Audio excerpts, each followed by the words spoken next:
para todos os públicos.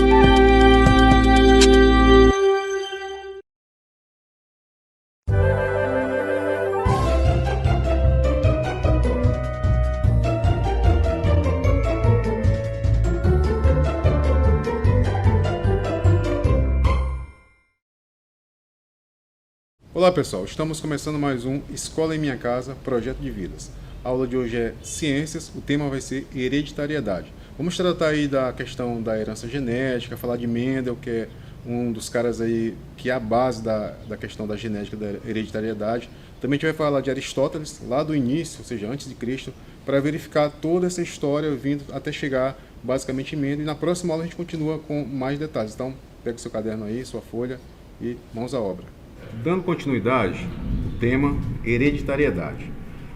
Pessoal, observem o seguinte, vocês já se depararam com algumas situações que em algum momento da vida alguém chegou para você e disse assim, você se parece com seu pai, você se parece com a sua mãe, com seu irmão, com a sua avó, e essas questões, esses questionamentos acabam te dando assim um certo desconforto, né? Em algum momento você pode, mas eu não me acho interessante ser parecido com meu avô ou com a minha avó. Bem, essas perguntas elas foram feitas há muito tempo atrás, até mesmo antes de Cristo. A gente vai estar verificando na aula de hoje essa questão de hereditariedade. Quando eu falo em hereditariedade, então você lembra, né, dessa palavra, pode até não saber o significado dela, no sentido mais formal, mas você deve conhecer. Hereditário. Teste de paternidade, você vê isso aí em filmes, séries, novelas, pessoas tratando desse tema. E é importante a gente destacar porque a gente entende isso como características. Imagina só, você pega hereditariedade, deixa eu voltar aqui, pega hereditariedade, não é? E vamos associar um termo aqui, características, tá?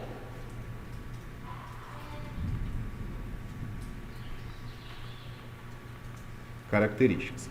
Então, falar em características, a gente pensa logo no visual. Então você pensa o quê? Olhou alguém, então isso tem uma característica.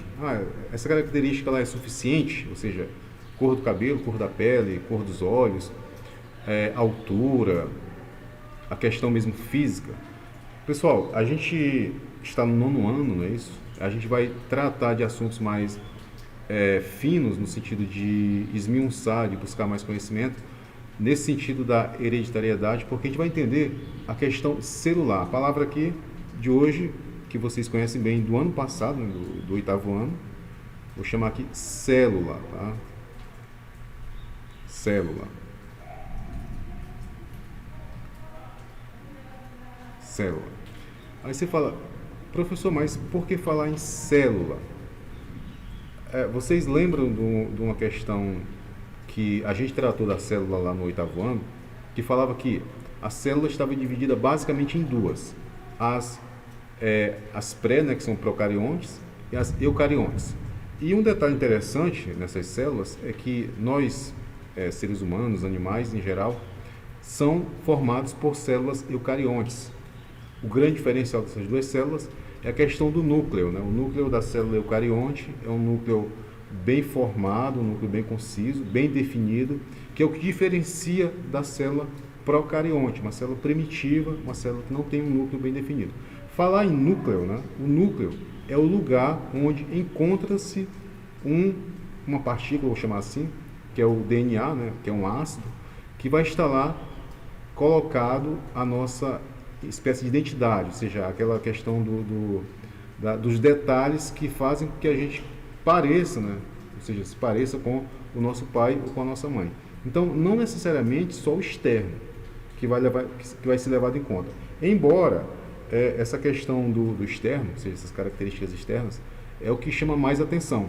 Quando você chega em um local, seus amigos ou suas amigas acabam associando você ao seu pai, à sua mãe, à sua avó, ao seu avô também, pode ser o caso.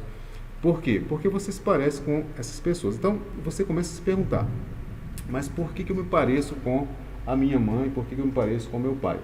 Pessoal, essa pergunta, esse questionamento, ele é bem antigo.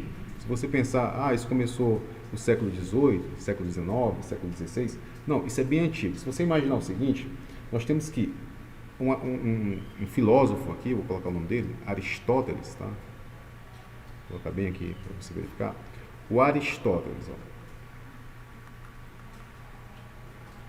Aristóteles. Certo, Aristóteles. Aristóteles, pessoal, viveu antes de Cristo, tá? Só para você ter uma ideia. Ele viveu algo em torno de 300 anos antes de Cristo. Foi a época que ele nasceu e viveu naquela época. Então você consegue imaginar essa distância. A gente consegue imaginar, por exemplo, 2 anos, 3 anos atrás, algo assim, 10 anos, 20 anos, 50 anos. Mas você imaginar 100 anos é impossível, né? A não ser que você tenha 120, 150 anos.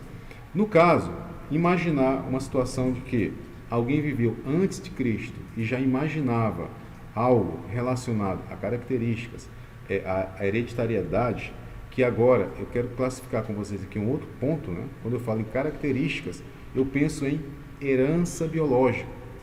Então, será que Aristóteles já pensava a mesma coisa que a gente pensa hoje? Vocês conseguem imaginar isso? Conseguem absorver essa ideia de que lá no passado, um passado bem distante, há mais de 2000 anos, alguém pudesse ter uma ideia parecida com o que a gente tem hoje, com o que a gente sabe hoje?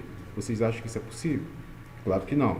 Por quê? Porque a gente lembra de um detalhe importante, lá do 8º ano, eu vou tratar desse tópico aqui, que é sobre a descoberta do microscópio. Não sei se vocês lembram que foi descoberta aí por um comerciante, né?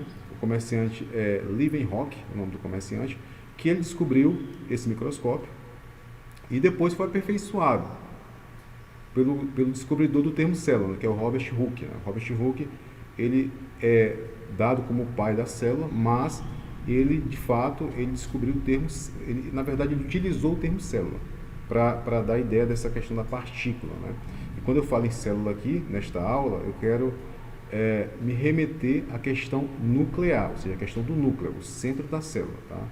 Que é onde eu vou encontrar aqui o que a gente está destacando no momento aqui, o DNA. Então, falou em hereditariedade, a gente tem que pensar automaticamente ali em DNA, em semelhança genética, no caso, interna, né? E semelhança física. Então, o Aristóteles, já que a gente falou com o Aristóteles, vou destacar o que o Aristóteles pensava. O Aristóteles tinha algumas ideias que elas fogem da realidade hoje, né? Então, Aristóteles imaginava que a questão do sexo era definida pelo pai e a mãe, basicamente era uma espécie ali de óvulo que ia ficar como se fosse uma incubadora, que receberia, no caso, o indivíduo partindo do sexo masculino. Então, tinha-se essa ideia no passado. Você pode achar isso estranho, achar isso um pouco pesado, essa questão de definição de sexo a partir do masculino, mas no passado nós tinha-se muitas ideias que fogem da realidade de hoje. Hoje a gente tem que ter uma mente mais aberta para essas questões, abrir a discussão, ou seja, a um espaço mais amplo, ou seja, dar espaço na mesa para que alguém possa sentar, e você tem que ouvir também. Então você tem que dar a ideia e ouvir quem está dando uma outra ideia, para poder haver esse debate, porque só há conhecimento quando você tem esses debates de ideias. Então, o Aristóteles, né, o tratado de Aristóteles inicialmente aqui, ele foi tratar, ou seja, ele veio, né, na época lá, ele foi tratar de um tópico importante que é a questão de semelhança. Então, ele pensava, bem, eu acho que quando o macho da espécie, ele, por ser mais forte, por ter características diferenciadas do feminino, então ele define o sexo.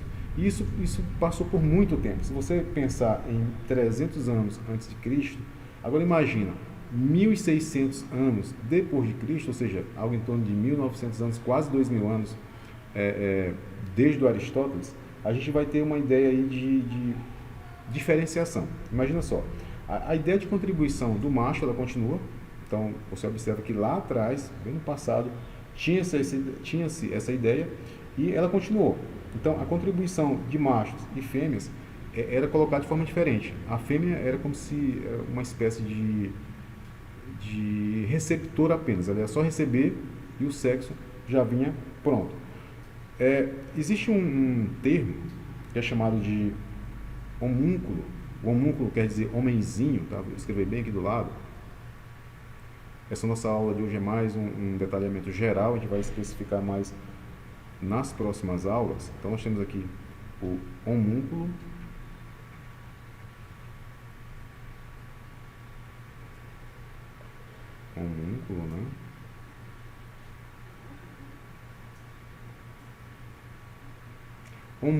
Homúnculo quer dizer homenzinho. Então essa ideia, pessoal, ela foi colocada aí pelo descobridor do microscópio, porque se hoje a gente consegue ter essa ideia mais precisa da questão celular, a gente tem uma grande dívida à descoberta do microscópio. E a gente sabe que o descobridor, o comerciante Leeuwenhoek, ele fez a descoberta inicial do microscópio, ou seja, dado, né, essa situação, esse mérito a ele pelo fato de que ele utilizou o primeiro microscópio. E eles, eu falo eles porque tem um outro cientista, né, que é o Louis Riemann, que junto com ele chegaram a essa ideia. Qual a ideia? Dizer que o espermatozoide, dentro do espermatozoide, havia um ser minúsculo, ou seja, um homenzinho ali dentro do espermatozoide, que hoje a gente sabe que não funciona assim. Mas, nesse passado não muito distante, ou seja, 1600, século 17, só para você ter uma ideia, essa afirmação feita por esses dois cientistas, né, embora o Leeuwenhoek ele fosse um comerciante, a gente pode dar essa ideia de que ele era um cientista pelo fato de que ele pesquisava, que ele fazia algumas descobertas importantes como a do microscópio.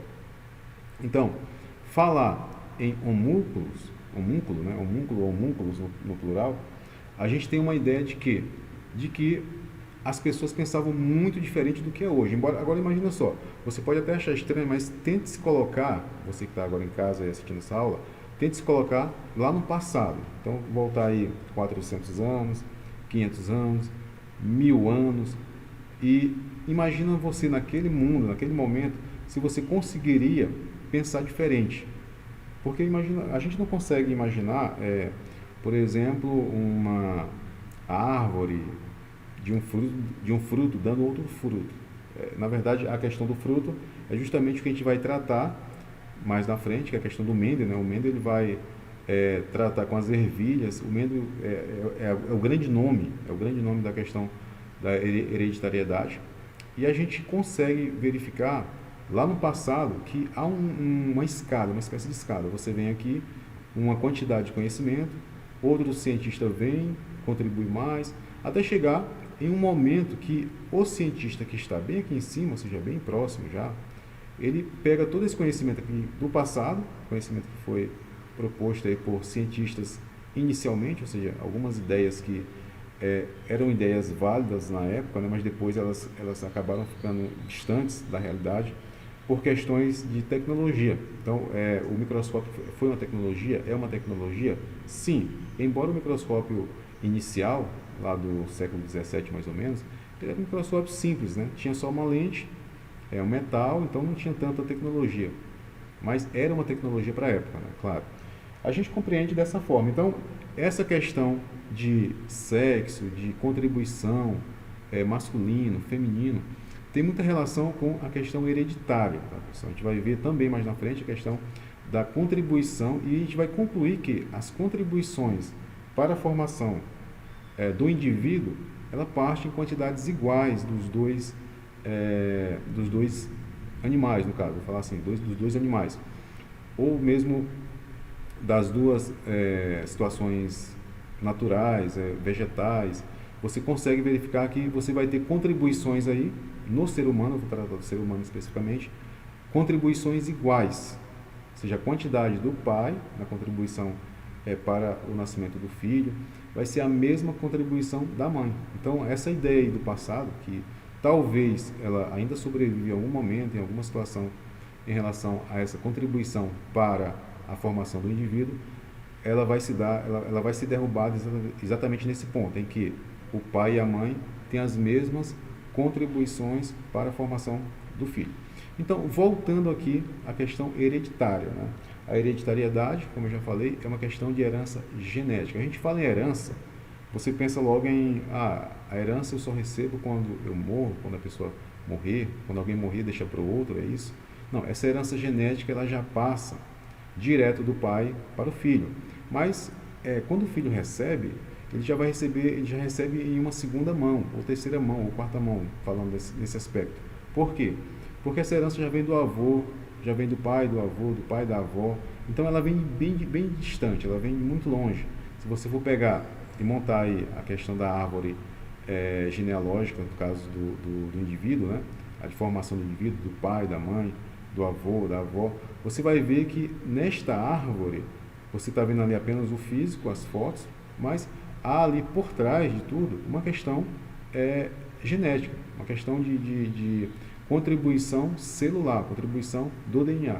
E um ponto importante, falar em DNA, já para vocês ficarem espertos, o DNA ele é físico, né? A gente não pode pensar o DNA como sendo algo virtual. Não, o DNA é físico, ele existe, ele é muito pequeno, claro que ele é muito pequeno, mas a gente consegue verificar o DNA hoje a partir de equipamentos bem avançados. Os microscópios eletrônicos, né, eles conseguem ampliar uma quantidade enorme de vezes um objeto que, de fato, é impossível você ver sem a utilização desse equipamento.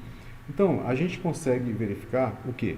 Que a hereditariedade ela é uma transmissão de características vinda do pai ou da mãe, né, no caso dos dois, da avó, do avô, para o filho, para os filhos em geral.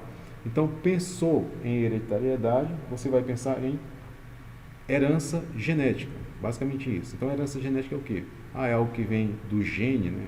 É algo que vem diretamente do interior de uma célula, é exatamente isso. Lembrando que célula a gente pode tratar como a unidade básica da vida, ou seja, a unidade que forma o ser vivo, vai ser a célula, e a contribuição dessas pessoas para essa descoberta, elas seria, no caso, inviável, né? Hoje a gente chegar no momento atual, século XXI, sem esses conhecimentos. Ou seja, se alguém não tivesse preocupado em tentar descobrir algo sobre isso. E essa pessoa, né, que iniciou, assim, que formulou melhor essa descoberta, chama-se Mendel, né? Gregor Mendel. Vou colocar aqui para vocês aqui. Gregor Mendel. Está aqui no quadro, né? Então, Gregor Mendel. Gregor Mendel, pessoal, era um monge, né? O que é um monge? Um monge é uma espécie de religioso que ele vivia ali distante da sociedade, basicamente como se vivia um convento. Então ele morava em um mosteiro. Mosteiro é o quê? Mosteiro é o local onde os monges moram. Imagina só, você sabe o que é um convento? É algo semelhante. Então o Gregor Mendel, ele deu uma contribuição aí fundamental aí para a ciência, né, para a biologia. O Gregor Mendel tinha conhecimentos aí avançados em matemática. Com isso, ele é um grande contribuidor aí, pode-se dizer, um dos pais aí da genética, no sentido de hereditariedade, nessa questão especificamente. Por quê? Porque ele fez alguns cálculos, né, que a gente vai fazer depois também esses cálculos, mostrando a questão da produção das ervilhas. Então ele pegou as ervilhas para produzir, vocês devem lembrar aí de uma aula anterior, no próprio livro, né, lá no livro na página 15, 16, ele vai tratar disso, essa questão da ervilha, mas o nome aqui que a gente deve associar diretamente, né, à questão hereditária é Gregor Mendel. Só que o Gregor Mendel foi só ele? Não, a gente viu que tem outras pessoas lá atrás, o próprio Aristóteles, o próprio Leeuwenhoek, ou seja, o descobridor do microscópio, porque sem o microscópio seria impossível, né, a gente verificar o interior de uma célula. Você fala, professor, mas utilizar a palavra impossível não é muito forte? Bem, depende. Se a gente tratar impossível como sendo a utilização de um objeto para você tentar verificar o interior de uma célula, isso é válido. Aí você fala, mas se não fosse microscópio, poderia vir com outro nome? Poderia sim, mas veria com a mesma finalidade. A questão que eu quero dizer para vocês aqui é que a olho nu, quando eu falo olho nu, sem utilização de uma lente, utilização de um óculos, de um binóculo, de um microscópio ou algo assim, nós não conseguiríamos analisar o interior de uma célula. Então, o Gregor Mendel, ele vai fazer uma pesquisa mais elaborada, ele vai fazer anotações, ou seja, com mais detalhes, ele vai testar também a pesquisa dele. Então, olha a importância disso. Hoje a gente faz uma pesquisa, em geral as pessoas fazem uma pesquisa, vão lá no livro, vão no site, pega já lá tudo pronto, mas não. O Gregor Mendel, ele foi lá desde o zero. Quando eu falo zero, é um zero aí fictício, né? Porque já havia aí estudos nessa linha. Então ele só pegou e fez uma aprimoração, mas ele fez algo diferente. Então o Gregor Mendel, ele quantificou, ele interpretou, ele testou essas informações que ele acatou aí no sentido das plantas, né? Então ele basicamente usou lá o Jardim do Mosteiro. Vocês podem verificar lá no livro, né, que tem na página 15, tem uma foto lá do museu, né, o museu que leva o nome do Mendel, do Gregor Mendel, que é justamente onde ele fez os primeiros experimentos dele sobre as ervilhas. E um fato interessante sobre Gregor Mendel, só para concluir, é que ele fez essa pesquisa toda e ele chegou à conclusão. Então ele foi lá em um seminário e tinha uma quantidade lá significativa de pessoas aguardando o Gregor Mendel para falar, e ele chegou lá muito feliz para dizer que ele tinha descoberto a questão da hereditariedade, algo que vinha se perdurando por muito tempo na questão de dúvidas, né? Ele chegou lá e ele começou a falar, começou a mostrar os cálculos, começou a partir das ervilhas, né? E o auditório começou a esvaziar. Então, quando ele terminou, ele ficou um pouco assim frustrado, porque tinha lá algo em torno de 1, 2, 3 pessoas, estava praticamente vazio o auditório, mas a questão é que naquele auditório tinha mais era comerciantes, produtores, então eles estavam interessados em questões econômicas, eles queriam verificar ali se dava para fazer uma ervilha em menos tempo, ou seja, dá para produzir uma ervilha em menos tempo, uma quantidade de ervilha com mais qualidade, para poder colocar no mercado. Então, o Gregor Mendel, ele só foi ser reconhecido depois da morte. Então, observem só, é uma pessoa que fez uma descoberta desta magnitude, né? Ou seja, até hoje a gente utiliza isso, e na época ele não foi reconhecido por isso. Ele foi ser reconhecido depois, vocês vão ver mais na frente, por questões de outros cientistas também renomados que pegaram a pesquisa de Mendel e analisaram, bem, esse cara que está falando algo interessante aqui, de fato acontece isso, e depois foi comprovado isso mais na frente, né? Atualmente, então, essa ideia das leis de Mendel, né, que a gente vai ver também em uma aula em especial, ela trata exatamente disso. Mas o que eu quero mostrar para vocês é que toda essa pesquisa de Mendel, ela não foi reconhecida enquanto ele estava vivo, somente depois da morte dele, porque outras pessoas, outros cientistas chegaram e disseram, bem, o Mendel está certo.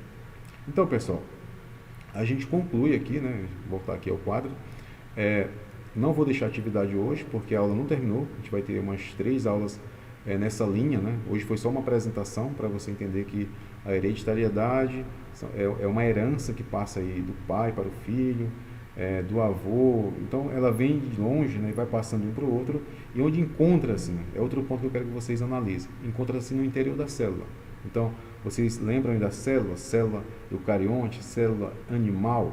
Você vai ver lá, tem um núcleo, dentro do núcleo você vai encontrar o DNA. Eu não vou entrar em detalhes, mas no geral é isso. Então, até a próxima, obrigado.